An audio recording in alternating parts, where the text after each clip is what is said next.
Are you tired of being a weak, worthless excuse of a man? Then listen to the new Elderly Smackdown split EP with Randy Rulz, Pictures in the Sand. It'll make a man out of you yet. Just take it from our paying customers. Before the Elderly Smackdown EP, I used to be a low-life chump, but now every woman I come in contact with wants me to have their baby. 100% true story. So stop being a worthless chump and go stream the new Elderly Smackdown Randy Rulz EP now.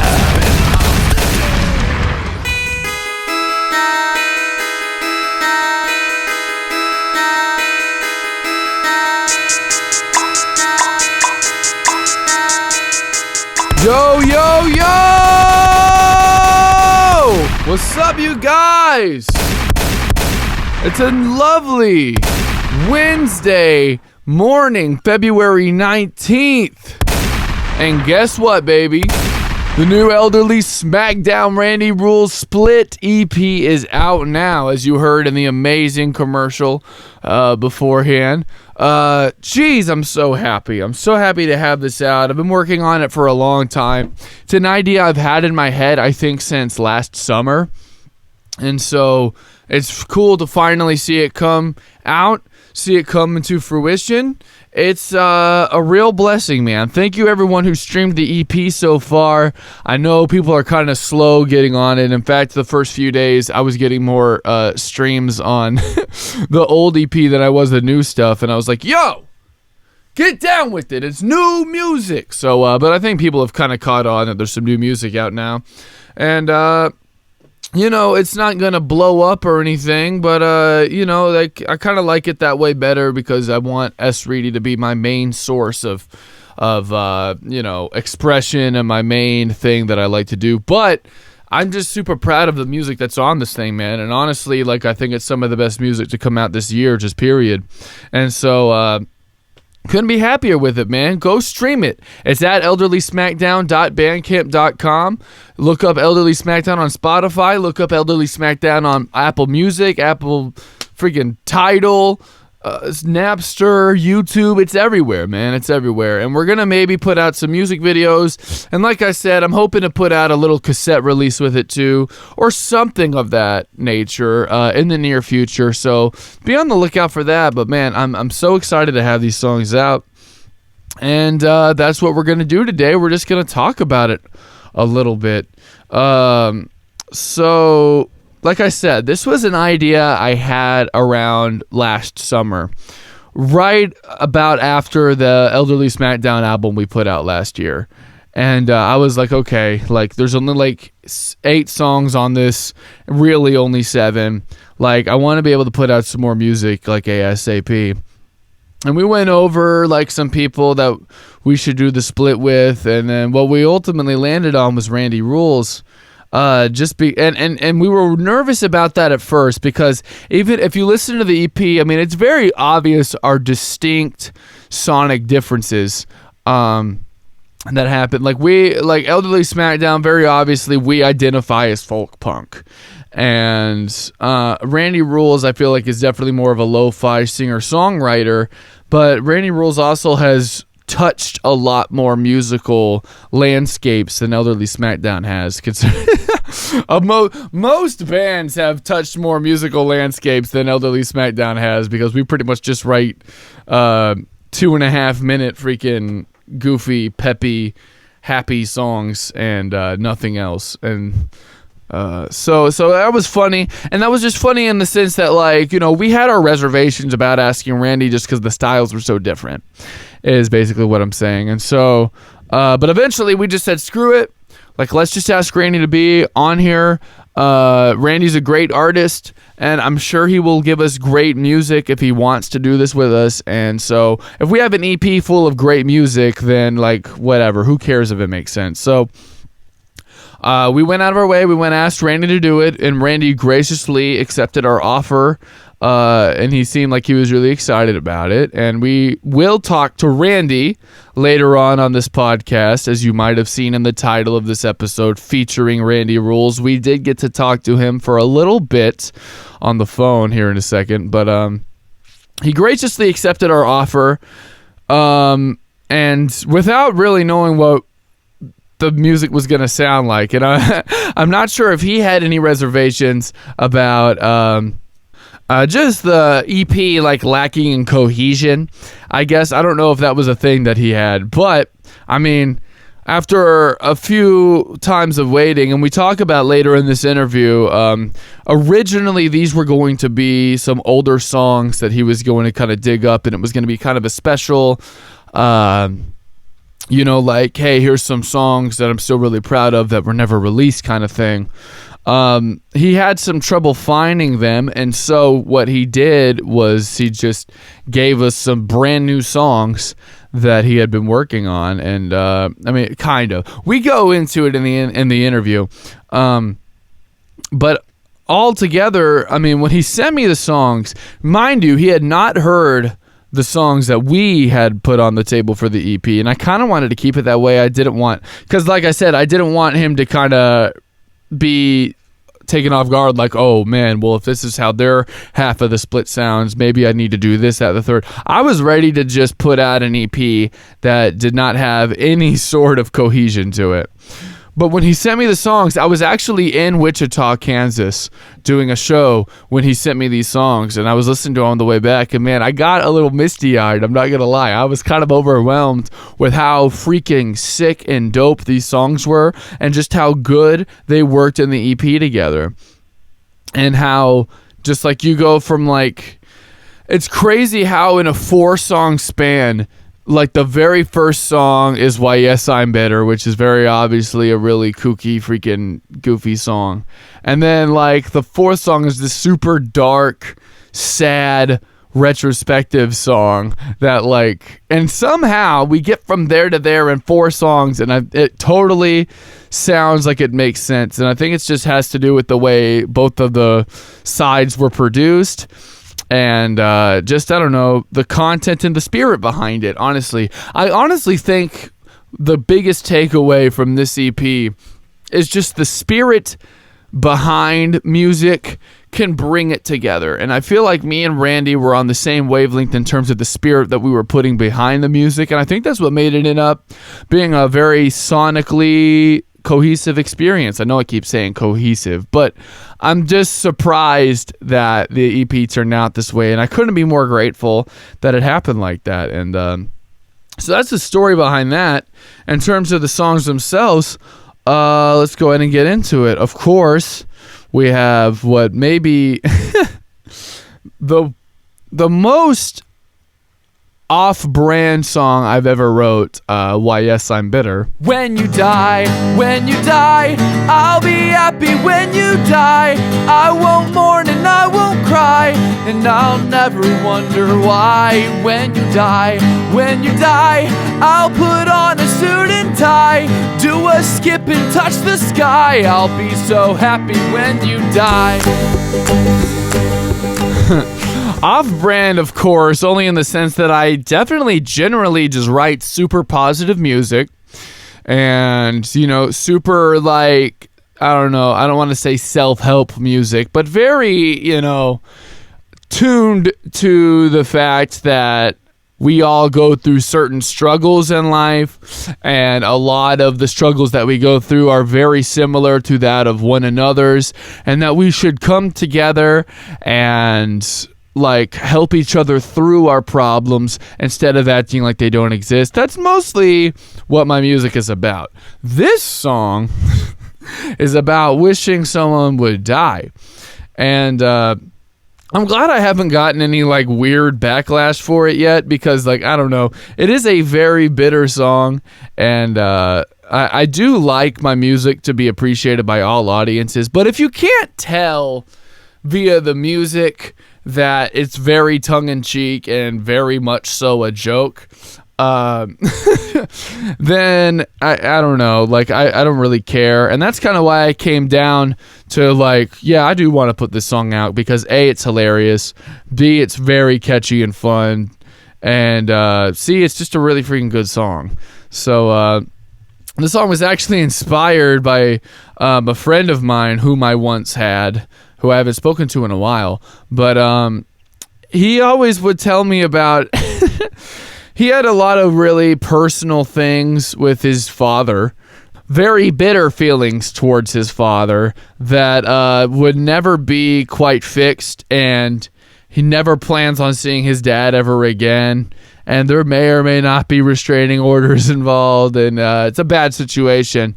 And he'd always talk to me about, like, man, like, I don't wish death on anyone, but if he did die, it would probably be a pretty easy, it'd probably be pretty convenient for me, I'm not gonna lie. And I was like, wow, that's very sad, but super hilarious. And so, I mean, it's mostly sad, right? It's mostly sad that if someone died, you'd literally feel like the world was a better place and that you and your family are better off without them. That is a sad thing to think. But what is life but, laughing at the things that are hard to deal with? And so I wrote this song and I sent it to him, and he thought it was funny, and I told him that he was the inspiration behind it. So there's no bad stuff going on here. This was like a completely sanctioned release of a song inspired by what the heck? There we go. Now we're back. Sorry, guys. I don't know what that deal was. My freaking computer gave me the beach ball of death real quick, but we're good now. Hey, while I'm distracted, have you guys noticed that I haven't been saying "you know what I mean" as much? I'm very proud of myself for killing that vocal tick. I mean, not all the way killing that vocal tick, but I don't say it every 3 seconds like I used to. So, everyone, round of applause for me. I haven't done the round of applause thing in a minute. Let's do a round of applause for me real quick. Thank you. Thank you. Anyway, what was I talking about? I was talking about how, yes, the song was inspired by a friend of mine telling me how they wish their dad would die, but not really, but kinda. And so that's that's how that song came about. Musically, I don't know. I don't know why it came in my head one day, but like literally the melody just came in my head. When you die, I'll be happy when you die. And I knew I wanted to make it sound like a song that the Wiggles would play. Just because, like, what I really wanted is I wanted it to be like a dark song that sounded really happy, but I didn't want it to sound too lame. Or I at least wanted it to, and then what it ended up doing, what I feel like is, I wanted it to be so lame that it was funny. And that's kind of what I did with the song. I wanted to make it sound like a car commercial or a song that would be on Blue's Clues or something, and make it about wishing death on somebody. So that is what I wanted to do. And it's so, I hope I delivered it to where it was so over the top that it was funny and just a catchy, fun song. And I feel like I got away with that. Personally, I think I did a really good job. I think I killed it. I think I did a good job. So that was that. And we'll do a little track by track here and move on, chugga chugga choo choo, to the next song, Burn It Down. $5 and a quarter tank. I bought my friend some cigarettes, a Coke can on the floorboard, and a brain with too much time. A healthy dose of ignorance. Another funny thing about this EP that it's just funny how these things came together is Why Yes I'm Bitter and Burn It Down are both in the key of G. And it's just funny because I was just like, these songs sound way too similar to put them on the same split. And so I was thinking about just doing Burn It Down or just doing Why Yes I'm Bitter, and then having Randy send me just one song and we just make it a one song split. But then when I put these two, like, it was so funny, it was almost on accident, because I put these songs on the same playlist and I listened to Why Yes I'm Bitter and Burn It Down next to each other, and they sound great. Like, they are very similar songs with very similar rhythms, and they're in the same key and super similar melodies, but like, I don't know, they sound good together, and I can't explain it. But what I'm starting to learn more in music, especially when it comes to mixing and stuff like that, it doesn't matter if it's supposed to sound good or if it doesn't isn't like technically supposed to work. What matters is if it does work. What matters is if it does sound good. And I think these two songs do sound really good together, even despite being completely different things. Like I talked about Burn It Down being a very off-brand song for me. And this song is way more on-brand, talking about, there's a lot of lyrics on here. Like, talk to me, I'll talk to you, I'll find the words the whole way through. Don't worry if you can't explain your feelings mean enough. And I really like just the hopefulness of this song and how it is really corny. It does kind of sound like an after-school special a little bit, but I think what really kind of takes it to a place where I can get away with saying these kind of corny sentiments is the real kind of road trip feel that it has, and that really like steady clap rhythm and everything really I think makes it a very listenable, inspirational song if there ever was one. You know what I mean? I guess. And the thing about it, too, is that it all kind of comes from very specific instances. Like, the song starts with $5 in a quarter tank. I bought my friend some cigarettes, a Coke can on the floorboard, and a brain with too much time. Just going to Dallas with Sam back in the day, I had like $5 and we had a quarter tank of gas. And like, when we're on tour, of course, our car is a disaster. And bought my friend some cigarettes is really funny because this is actually interesting. It's funny I haven't told this story yet. On the way to Dallas, like that whole stanza is like an experience that we had going to Dallas. On the way to Dallas, we saw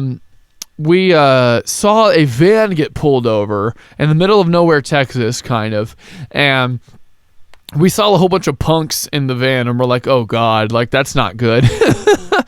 And we pull off to get some gas, and lo and behold, the van full of punks coming down were stopping at the same gas station that we were. We're like, oh God. And so I saw him walk up to me. One of the guys in the band walked up to me. I was like, yo. And he's like, hey, dude, do you have a cigarette? And I was like, bro, I saw you guys get pulled over back there. Is everything okay? He's like, bro, it's freaking terrible, dude. Like, we had one of our guys get arrested because we had a little bit of weed on us, and he just took the fall, and so now he's arrested, and now, like, we have to do this show in Dallas and try to bail him out tomorrow or something. I was like, dang, bro. No, I do not have a cigarette. I do not smoke, but by all means, please go buy yourself a pack. And I gave him my last $5 to go in and buy a pack of cigarettes, which is bad. You shouldn't enable people to get cigarettes. But, he probably, if anyone was going to give him one at that moment, I wanted it to be me. So,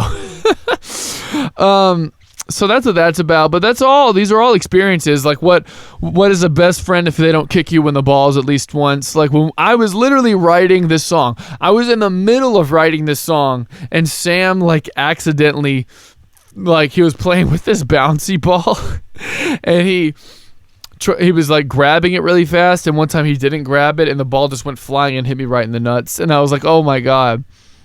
And it hurt a lot. And it was in the middle of me writing this song, and so I said, what on earth's a best friend if they don't kick you in the balls at least once? So these are all just real personal experiences, and just like, understanding that just kind of understanding that humans are creatures in the same way that dogs and cats and all these things behave a certain way, right? Like cats behave a certain way, dogs behave a certain way, people with lizards, animals behave a certain way, creatures behave a certain way, and humans are no different. And we have different patterns. That's why, the course of the song is, it's not cut and dry. The cycles will repeat and stay spinning like fractals deep in your eyes. And I'm just making comment on just how we are so similar in so many ways, and we get caught up in a lot of different things that make us think that we're so different. And I know that and that doesn't help with the after school special vibes of this song. But I think that just lyrically, like, it really touches on a really interesting space of just the fact that we all behave a certain way, and we all have these vivid memories in our head of only having $5 with a Coke can on the floorboard and getting hit in the balls with our friends and stuff, and just like I said, behaviors. Like, we all do certain things. Like, everybody's, like, George Carlin has a really funny bit where he talks about, like, haven't you ever gone into a room and forgot what you were doing there in the first place? Like, you know, it's almost, I don't know. We just don't think of ourselves as being creatures of habit, you know what I mean? Just because we're so complex with our thoughts and memories and everything. But really, when it comes down to it, we are all exactly the same, and we should embrace the things that make us similar and stop focusing on our differences. Is a lot what this song's about. And I really love it. And I really love both songs on these EPs, but both songs that, you know, Elderly Smackdown wrote, that is. And the other two songs that Randy Rulz wrote, I'm absolutely in love with too. So I'll talk a little bit about what I personally just think of the EP, and I'll go into a little bit of the song Silver Bullet by Randy Rulz. Walking under the moon, I found you, dreaming of the time you found me. All this time I'm still... If you have not listened to Randy Rulz before, like, do yourself a favor and go listen to his last two records on Bandcamp, just randyrulz.bandcamp.com. He has a record called Playtime, and he has another record called I Think We're Alone Now. Both records are some of my favorite music I've heard the last few years, and which is why I asked him to do the split with us, and they are very much so in the kind of tune of the song Silver Bullet, but all of them are way more bleak and sad than Silver Bullet, and like really, really sad and miserable. And those songs, while they do have a little bit of optimism in the music, a lot of it is very bleak and very sorrow driven, I guess. And so it's nice as a Randy Rulz fan to hear him sing a love song. And I really love the guitar work on this song. I love the little rainstorm that happens before the song. I love that basically he wrote an indie acoustic version of Hungry Like a Wolf lyrically. That's all I can think about is just Hungry Like a Wolf by Duran Duran when I hear it, but in, like, you know, the most cool lo-fi indie movie way you could think of, and that almost sounds like it is, but it's totally not. I think it's totally dope. I don't know. It's just a great song. We'll get more into it when Randy talks about it after I give you a little more of my thoughts on Blessed Cursed. Once when I was young, my family went to the beach. I wish I could be there right now, drawing pictures in the sand with my feet away.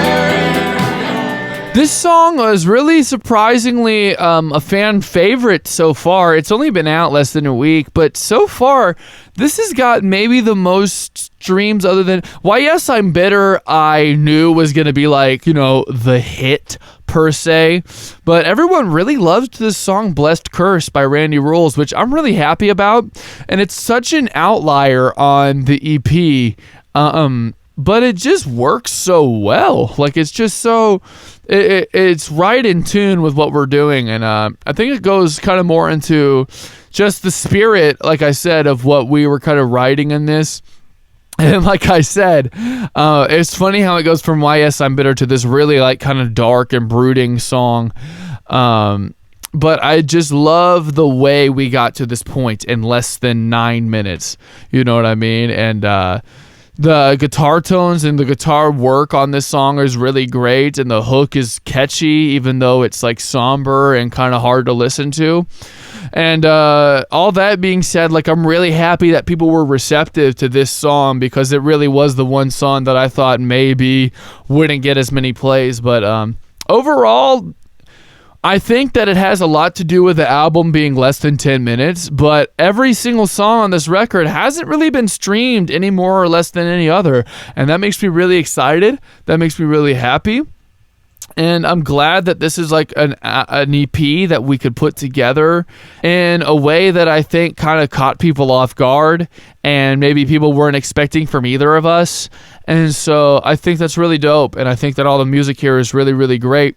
And I don't want to speak too much on Randy's songs by myself because I got Randy on the phone just a little bit while ago, and we had a little conversation, and I got to ask him about the songs that he wrote on this EP, and I'm really stoked that he got on the podcast. So let's shift the gears a little bit and take it on over to Randy Rulz. Let's go.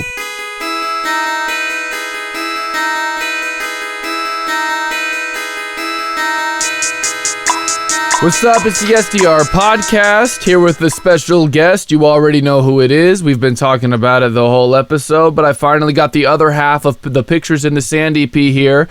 Raygun Busch, aka Randy Rulz. What's going on, man? Hey, how's it going? It's going good, man. Thank you for coming on, and thank you for being a part of the split EP that I'm super proud of, and you did an amazing job on. Yeah, thanks for asking me to be part of it. Yeah, no problem, man. So, first question I kind of wanted to know is, like, how did you record these songs? Like, what programs did you use? Like, what mics? And did you mix and master it all yourself and everything? Neither are mastered. Like, I just did my best. Like, I hadn't had anything mastered until, like, the last two releases. So I'm pretty used to mixing it to a point where it's going to be loud enough and it'll sound fine, you know, without actually doing that process. But I just use GarageBand, and one of those songs I have like I don't even know what the term is. It's one of those, something you can like plug your guitar into to run it into your computer. But the other song, Silver Bullet, the new one, I did that how I did my last two albums, where it's just like I used the iPhone and recorded acoustic guitar and stuff like that. Yeah, GarageBand just on the iPhone? No, I dump it onto my computer. I got you, but you have like vocal layers on that, don't you? Did you like did you just layer the vocals like separately via like voice memos? Okay. Like, I'll build the track, and then I have, like, one vocal, and then I'll, like, hit record on my iPhone, and I'm listening through my headphones on my computer, and I'll do that, and then I'll put it on there and, like, sync it up and shit. That's dope. That's super cool. That's the way to do it. And I think that just with your songwriting and everything, like, it would be not as good if you did it any other way, probably, especially with Silver Bullet. Like, it's just like I don't know. Did you record the thunderstorm happening before the song starts too? Yeah, that's just like I was looking through all my I had recorded a bunch. I try to record anytime there's like thunderstorms, or I was last summer and stuff, and like I don't know, I just have like a bunch of like natural sounds and shit, and so I decided to use that before the song. Yeah, that's cool. Well, you know, with the werewolf imagery and everything, it was cool to have like wilderness stuff happening behind it. So yeah, hell yeah. Have you had these songs written for a while, or did you write them for this, or? Well, I don't know if you talked about it earlier at all. I don't know why you would, but like, as you know, I was looking for some old songs to give you, and I didn't think I was going to be able to find them, so I recorded Silver Bullet like fast, like I wrote and recorded it like 4 days or less or something. But then I found those songs, and I was like, well, I already recorded this one song. I want to use it now.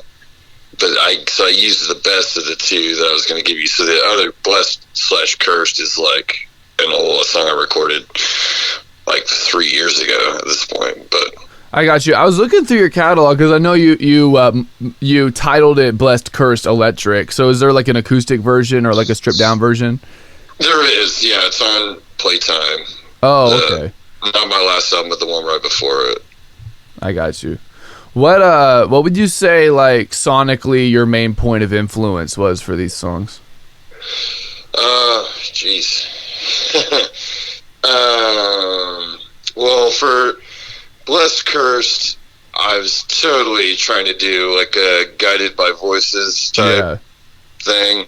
That was really my main influence on that. Maybe like early Archers of Loaf or something like that. I just wanted to do like a indie rock song, kind of, I guess, you know. Silver Bullet, I don't know. I just kind of wanted to do. My last two albums have been so. There's not a lot of like.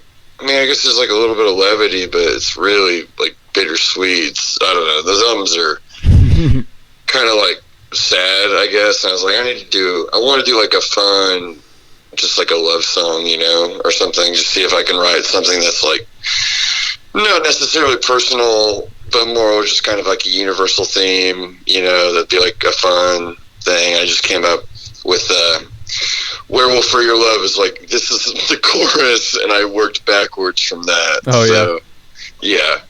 Is it weird looking in the mirror and seeing the same guy that does Dallas Beltway and Silver Bullet?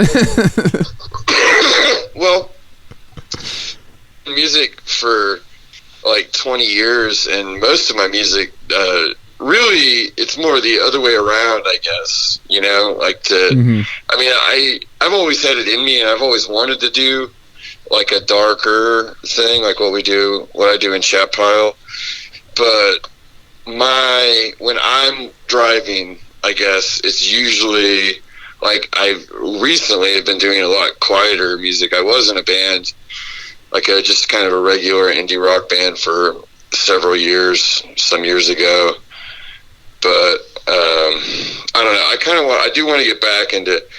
I mean, my influences and what I like in like heavy music or harder, faster, louder music is more punk than metal, honestly. You know.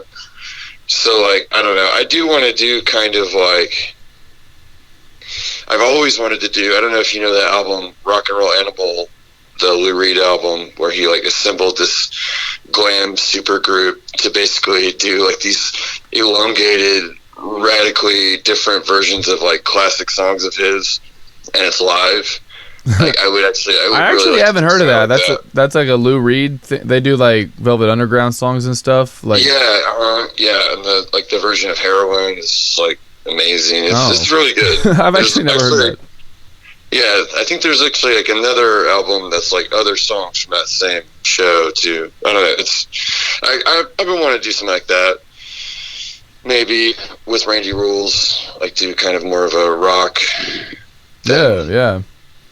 The EP is called Pictures in the Sand because the lyric in Blessed Cursed, when I was young, my family went to the beach. I wish I could be there right now, drawing pictures in the sand with my feet. Is that like a actual like super distinct memory you have, or was that just like a kind of a storytelling device, or is that? Yeah, I mean, it was kind of.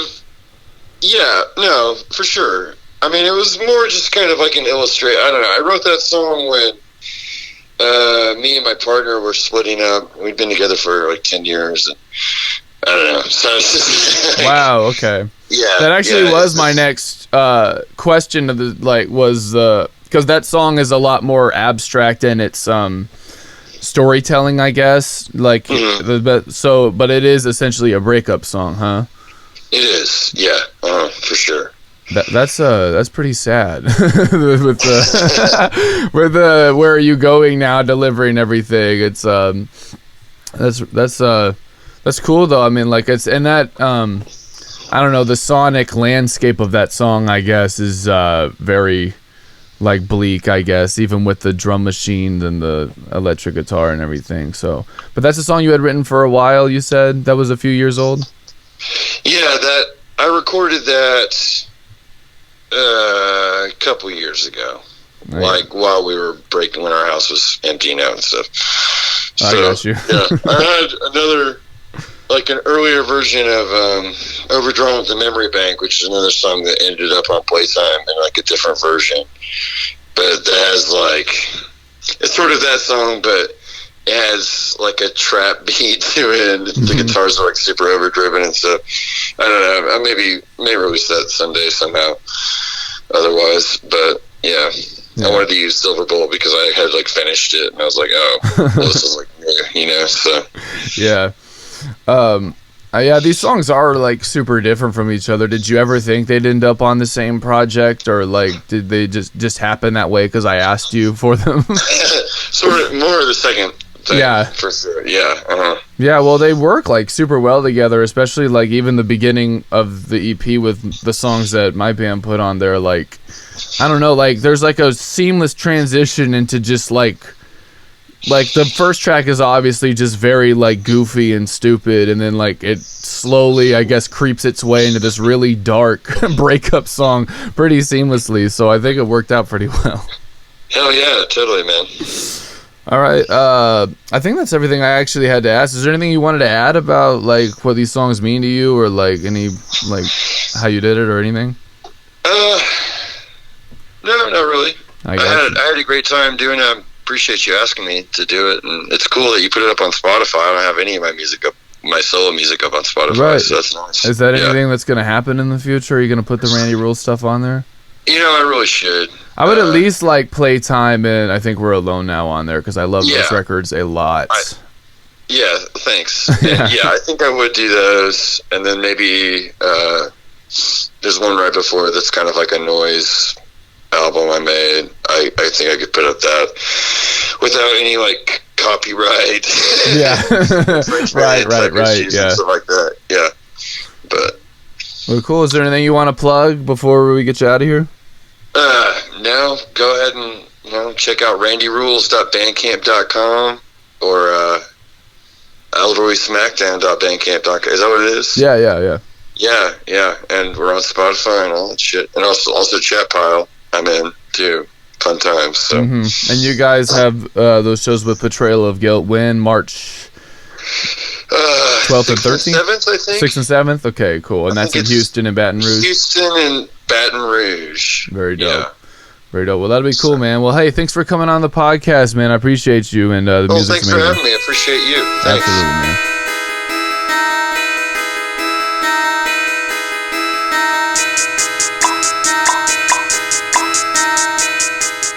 Big shout out to Randy Rulz, aka Raygun Busch, aka the lead singer of the band Chat Pile. If you haven't listened to Chat Pile either, and if you're into noise metal, noise rock, and something a little bit challenging to listen to that we talked a little bit about, go listen to Chat Pile, man. They have 2 albums out, This Dungeon Earth, and the other one is Remove Your Skin, Please.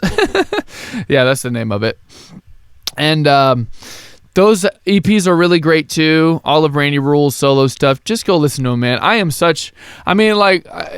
being on the EPs was honestly a really big deal for me because I'm a real big fanboy of his, if I'm being completely honest. And so, big shout out to Randy Rulz once again, man. And go stream the new Elderly Smackdown Randy Rulz split EP, okay? I don't know what else to tell you. We've been talking about it for 40 minutes now. Just go do it, okay? I swear it's good, or I wouldn't be talking about it this much. So I'm playing around, of course. But thank you, everyone who supported the split EP, and hope you guys have liked it. Speaking of Chat Pile, I did get to go see them, and normally I would recap, the stuff I did this week at the top of the episode, but real quick, I'll give a big shout out to Chat Pile. They played a show with Without Empathy and You on, what was it, Saturday night? Yeah, so it was just a few nights ago. And it was a really great show, and Chat Pile is really amazing live, and they got a lot of shows coming up. So if you're in an area where they are coming to perform, you should go see them. And I might be there too, depending on the circumstance and location. So you could come say hi to both of us and tell us how great the EP was, and get a picture with both of the masterminds behind the greatest music of 2020 so far. So that was great. Hell yeah. Big thank you to Randy Rulz. Go check out Chat Pile, the EP, all that. Last gunshot for the EP. So yeah, guys. We had a big show Sunday night. MC Lars' show was so much fun. And getting to talk to him before the it's and let me just start off by saying this. I never thought that I would be able to be a part of when I like first had heard of MC Lars, MC Chris, and Mega Ran, and people like that. I never thought that there would be a place for me in that environment. I never thought that there would be a nerdcore audience for Reidy. And I just can't thank everyone enough who has shown me the biggest amount of support, the biggest amount of love. I mean, I'll just be honest. I didn't think I talked about Star Wars enough in my music for that crowd to like it. But it turns out, like, just being asked to be a part of these shows has really been a great experience just because people have been so open-minded towards it. And just me on stage not rapping about, Rick and Morty or whatever, and and rapping about the things that I rap about, the things that are important to me, the messages that I want to get across, and it resonating with people, you know what I mean? And it might not have resonated with everybody. It might not resonate with, the people who just want to be there, have a goofy, fun time. But, I mean, even they would sit and respectfully listen to what I had to say, and it was really great, and I sold so much merch and had so many people come back to see me after the MC Chris disaster from last time, and just ready to see me again, and I couldn't be more thankful for that. But regardless, thank you the nerdcore community of Oklahoma City, and thank you the nerdcore community online, who I actually was put in a Facebook group amongst nerdcore artists and fans and everything on Facebook, on just a Facebook group, and I've talked a little bit about what I've been doing on there too, and they've all been super supportive and everything, and they really seem to dig what I'm doing, and so just the whole nerdcore community, thank you. Maybe hopefully we can do some more stuff in the future, and I can be a little more involved with what you guys got going on, because it really is great. And it's great because of people like MC Lars and Schaefer the Dark Lord, whom of which I got to do the show with on Sunday, like I'm talking about, and it was just such a, and it's funny because like I said on some other podcast I was doing one time, it's almost so boring to be doing these podcasts when the shows just go completely smooth and nothing bad happens, and like it's just all peaches and cream and just people love it, like, because it just seems so boring. But I literally have nothing but nice things to say about this show, because MC Lars, Schaefer the Dark Lord, they show up, right on time, actually did a sound check. The sound guy was super great and helpful. I gotta remember what this guy's name is. I will shout him out on a podcast one day, because he does a lot of my shows in the local OKC Norman area, and he always does a super, super good job. And so shout out to him. Jacob Strainley, that's his name. I always forget it, but really cool guy. Always wears like a flat bill cap with really big glasses, and he always does super great job. And so shout out to him.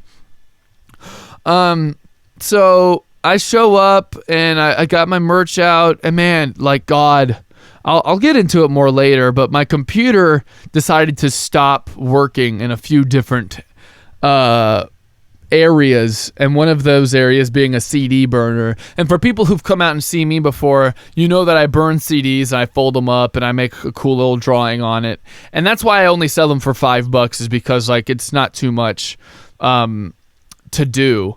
But my CD burner stopped working, and I totally only had like 5 CDs, and I had already shown up to the show, and it was too late to make any more.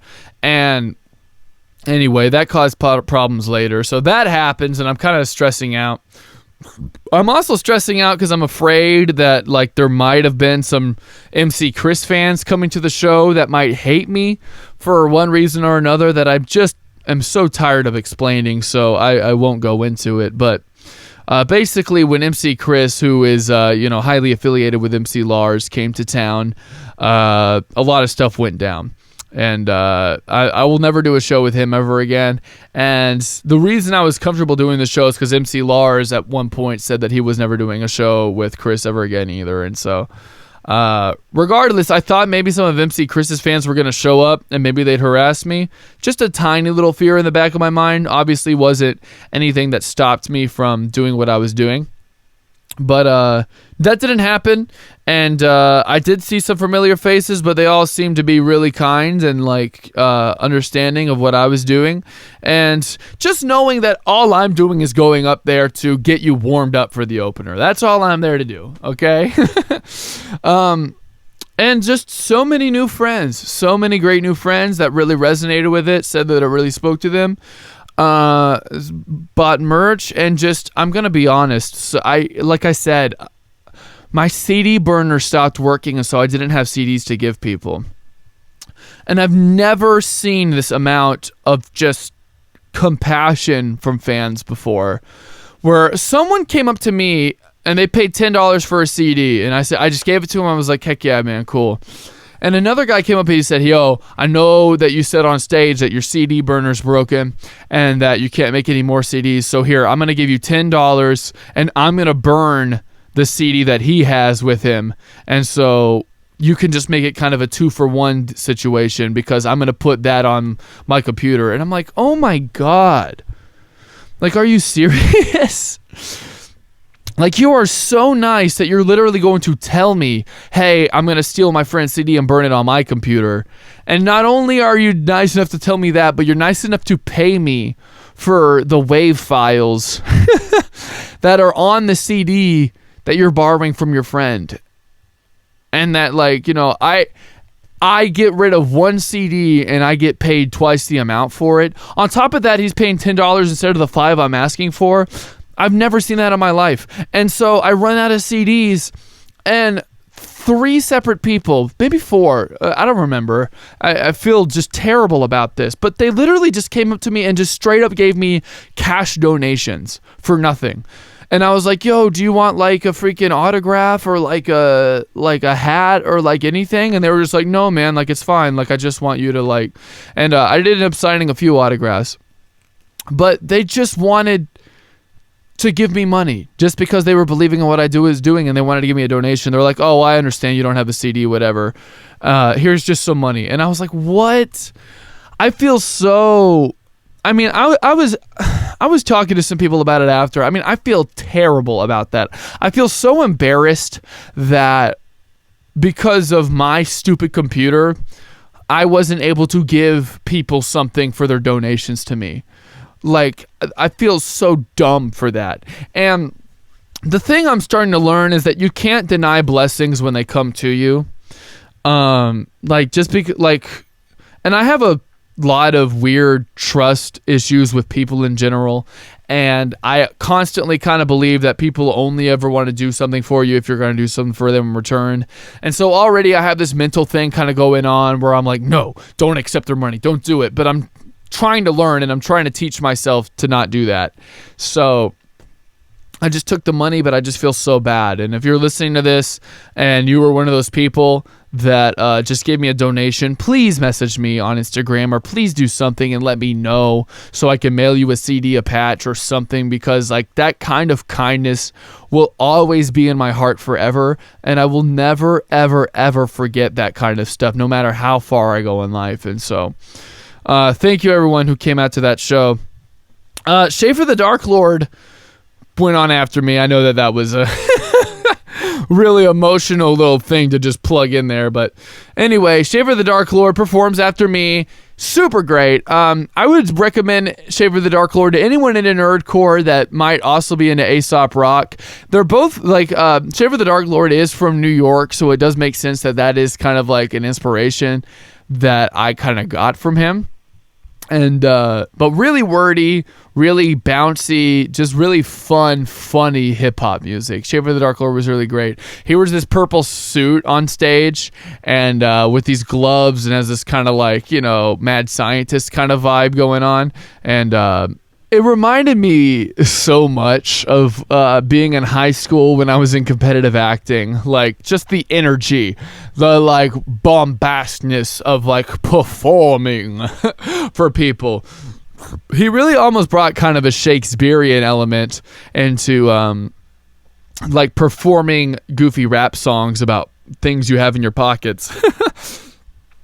And so shout out Schaefer the Dark Lord for being really great and really awesome. And MC Lars, I mean, rocked the house, man. I mean, like, I was telling someone after the show, I was like, I totally get why these guys have risen to the top of this genre, because it's one thing to just be able to reference Star Wars and Mad Men and, you know, make songs about Baby Yoda, but it's another thing to be able to like really perform it with such great charisma and gravitas. And MC Lars does that so well. Like, he just could play these goofy ska songs and, you know, do raps about the record industry and punk rock and all that. And it's just funny. And it's just like feel like you're watching your big brother on stage whenever you watch him perform.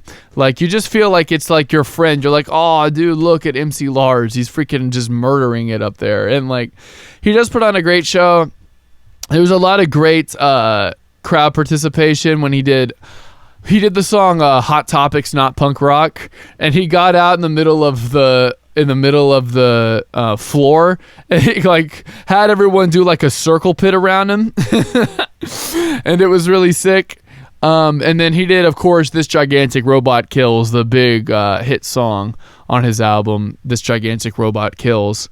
And he invited like 5 people on stage to do like a skank competition to dance to, you know, the song. It's a ska song. So, you know, skanking, of course, being the dance that you would do to ska music, for those who don't know. And there was like a ska skanking competition, and the winner won like a free t-shirt or whatever.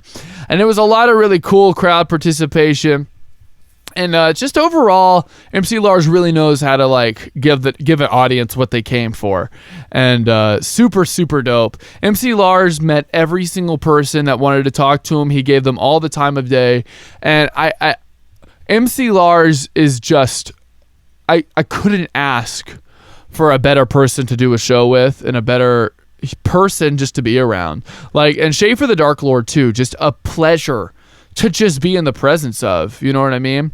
And I hope one day I can be that for other people. And seeing the amount of support that MC Lars gets only gives me that much more hope to just know that, like, when you connect with people, that like the people see that and they want more of that, and they will support you financially. They will support you by being there for you, and MC Lars is just proof of that. And, you know, we should all aspire to be more like him, just in the sense that, like, you can just tell somehow by just the way he carries himself that he has the utmost respect for every single person he comes in contact with. And that goes even further into feeling like you're watching your big brother on stage. Like, he's just such a nice and wholesome person. And everything I'm saying right now, just double it down on Schaefer the Dark Lord. Just both really great guys. I could only ever hope our paths cross again in the future. And for those who are listening 52 minutes into this podcast, you might be on the lookout for S. Reidy MC Lars song in the future. I'm just saying. It's probably definitely totally going to happen. So I'm looking forward to that. It's going to be fun. It's going to be good. Shout out MC Lars. Shout out Schaefer the Dark Lord. Shout out 89th Street Collective for putting on the show. Shout out to everyone who came out to the show and came out and supported. Thank you guys so much, man. That's the episode. Thank you guys for listening to the SDR podcast, episode 17, man. Happy to be here. Once again, I can't stress enough. Go stress.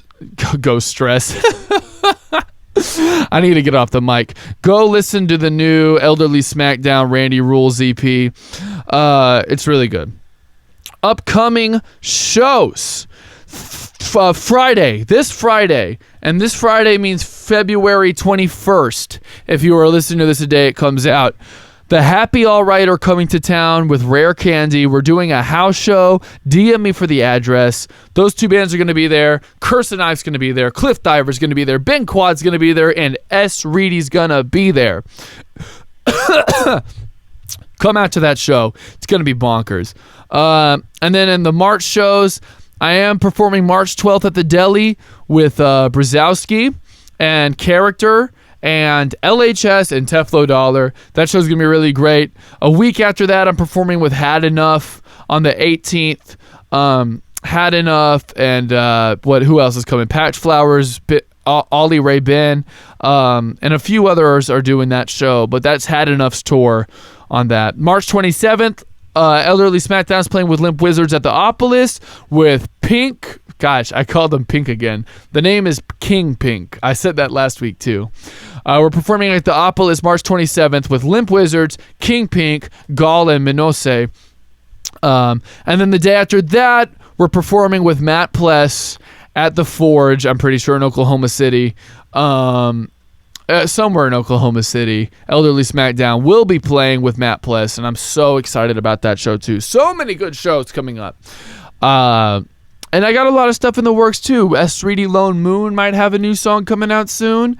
I may or may not be working on a new entire project that may be coming out in the near future, so we'll talk about it more soon. But other than that, just come out to the shows, man. Let's have a good time, and thank you for listening to the podcast.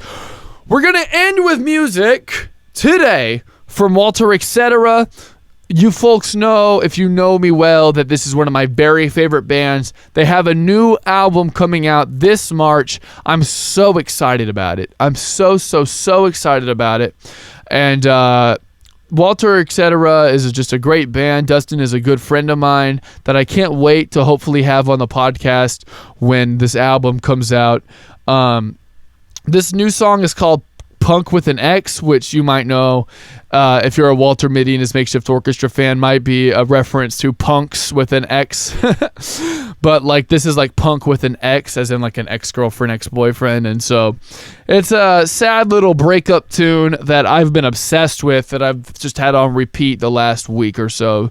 And once again, go pre-order that new Walter Etc. album and help them out. And we'll talk about the album more when it comes out. And until then, enjoy the single Punk with an X by Walter Etc. Take it away, Walter Etc. Thank you, everybody, for listening to the new podcast today. There will be another one next Wednesday, the Wednesday after that, and the Wednesday after that. Thank you so much for listening. Go stream L Smack and Randy Rulz. Bye-bye. To the pier, then downtown, up the Ave, then East Main, back to Midtown. With one eye out for cars and one for sketchy massage parlors. It's been 1 week since we last talked. Wonder if I should call her. Caught me in the taqueria reading Peter Pan. I feel less lonely here even if they don't understand me. When I ask for no Saboya, cause it upsets my stomach. There's a ghost that haunts my house at dinner. And here I'm hiding from it. Caught me in La Tapatia reading Treasure Island. It hasn't sunk in yet, but when it does, it will be violent. But if Jim Hawkins and loyalists can fight off 8 years, maybe I can get over this in the next 6 or 7 years. Fed up with no flood at the point of small but offshore day. The scientists be back in 15, which means you're gonna have to pay. And as we're zipping up our wetsuits, he asks, are you doing okay? And I know the response that I should give. How are our lives? And they're so good. But if you ask me to complain, I tell you there's one big thing I'm missing, baby. You're not coming home, are you? Have you been missing me at all? Do you feel sorry for me? When there's a perfect light, so why would you just throw it away like?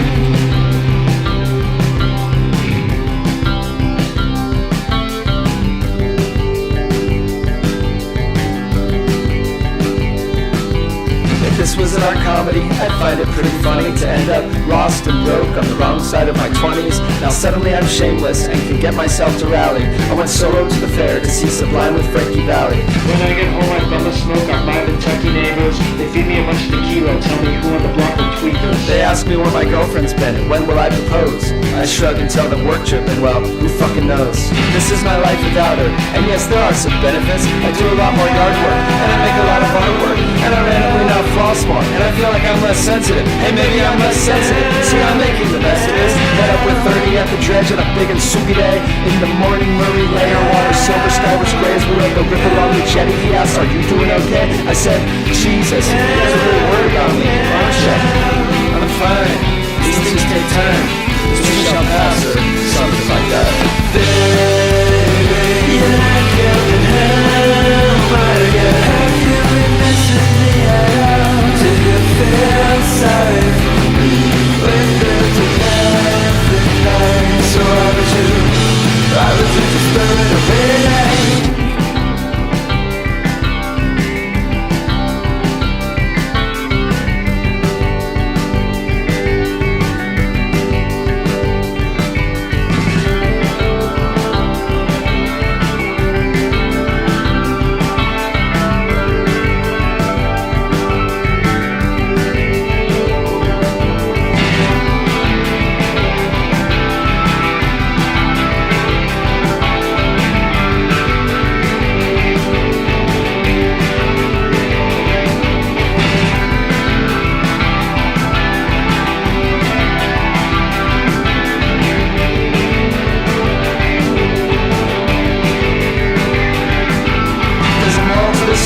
I 100% missed it. She lives in Santa Barbara now with Yvonne Chouinard's assistant. I thought she was my thrift store girl and I her surfer boy. I thought that we were Jim and Pam, but turns out I was Roy.